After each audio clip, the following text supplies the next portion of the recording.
Le bio de 2022 n'est plus le bio qu'on a pu connaître il y a des années, avec beaucoup d'imperfections, avec voilà, des légumes moches, des légumes véreux. Tout ça, c'est terminé.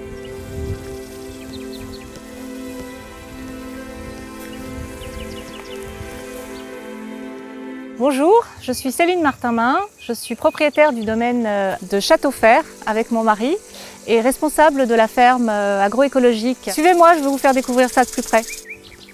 Une ferme agroécologique, qu'est-ce que c'est? C'est une ferme qui multiplie toutes les cultures possibles sur un domaine en fonction de la nature du sol et des possibilités pédoclimatiques. Ici à Châteaufers, c'est des légumes, c'est du fourrage, c'est des céréales, mais c'est aussi de l'agroforesterie, c'est-à-dire qu'on plante au milieu des cultures des arbres. Les équipes sont en train d'installer les planches. Approchez-vous, je vais vous montrer par ici à quoi ça ressemble. Donc, chez nous, une planche, comme dans la plupart des jardins en bio-intensif, fait 80 cm de large et mesure 30 mètres de long.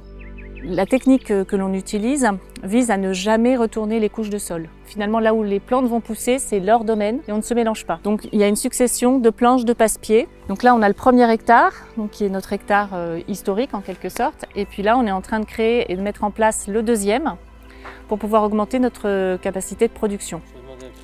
Là, on met en place l'irrigation.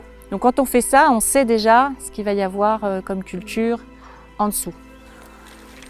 On a remplacé l'utilisation de toiles bâchées par du chanvre tissé dans la Nièvre. Alors c'est plus coûteux que les bâches plastiques, mais c'est vrai qu'à terme, il va falloir apprendre à vivre sans plastique. Ça va devoir être intégré dans les processus de culture. Donc comme c'est d'autres façons de faire, on a anticipé et qui va éviter toutes les opérations pénibles de désherbage et qui va en même temps garder une humidité au pied des plants. Ce qui est important en bio, c'est d'avoir de la technicité pour éviter tous les gestes qui mettent en œuvre des produits phytosanitaires. Et du coup ici, vous avez des filets anti-insectes pour éviter que les mouches viennent pondre les larves qui nous embêtent. C'est quand même quelque chose d'extrêmement efficace qui nous permet d'avoir des poireaux au top, enfin d'avoir plein de légumes qui sont absolument parfaits. On est aux normes de l'agriculture conventionnelle et effectivement on pense que le bio de demain ne doit pas être un légume moins, ça doit au contraire être un légume plus. Sakura, sors de là! Et voilà, encore une qui n'a rien compris. Non, on va pas dans les passe-pieds. Voilà, alors ici on a un perchoir qui doit accueillir les rapaces. Quand on arrête de retourner la terre, un des principaux défis, c'est les populations de ravageurs, de souris, de rongeurs qui vont venir manger les légumes, manger les graines, faire des dégâts. Et donc il faut installer des zones de coopération avec la faune. Et en l'occurrence, les rapaces nous aident énormément dans la gestion des souris. Voilà, donc on leur fait des zones de bienvenue. Donc effectivement, après, il faut vivre avec les rapaces. Il faut protéger les poulaillers. Enfin, ça entraîne toute une chaîne de conséquences, mais on remet en place finalement une chaîne alimentaire.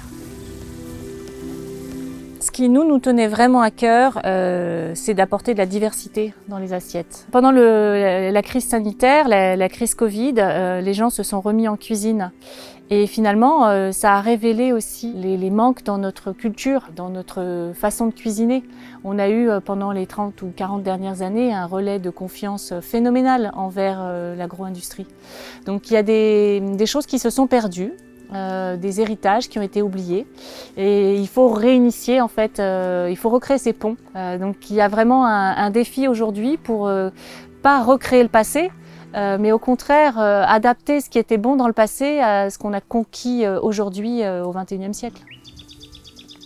Là on va se diriger vers la légumerie. Le vendredi c'est le dernier jour où on met les légumes à disposition de nos abonnés au point de livraison de Saint-Amand-Montrond.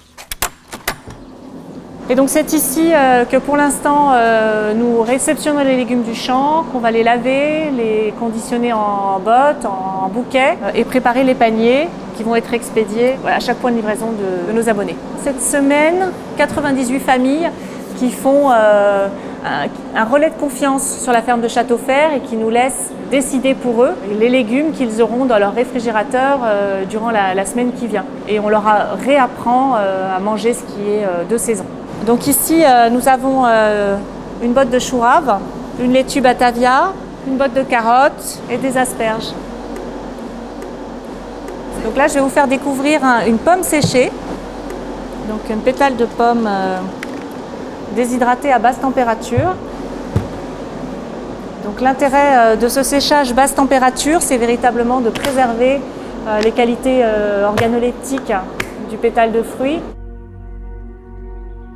Voilà, donc on a recréé une zone humide qui n'existait pas, qui était dans le point le plus bas de l'exploitation. Donc on a la station de pompage sous nos pieds. L'eau va ensuite passer à travers la station de filtration. Donc on a fait le pari de pouvoir prélever l'eau dans un réservoir, de la pomper et de la filtrer et pouvoir alimenter tous les asperceurs et goutte à goutte que l'équipe était en train d'installer tout à l'heure. L'eau, c'est central dans la production de légumes et aujourd'hui on sait qu'on va devoir faire face à de plus en plus d'épisodes de sécheresse. Pour moi, on doit tous travailler ensemble pour réécrire l'agriculture. Un jour, il y en a un qui m'a dit « Céline, tu l'as fait parce que tu ne savais pas que c'était impossible ».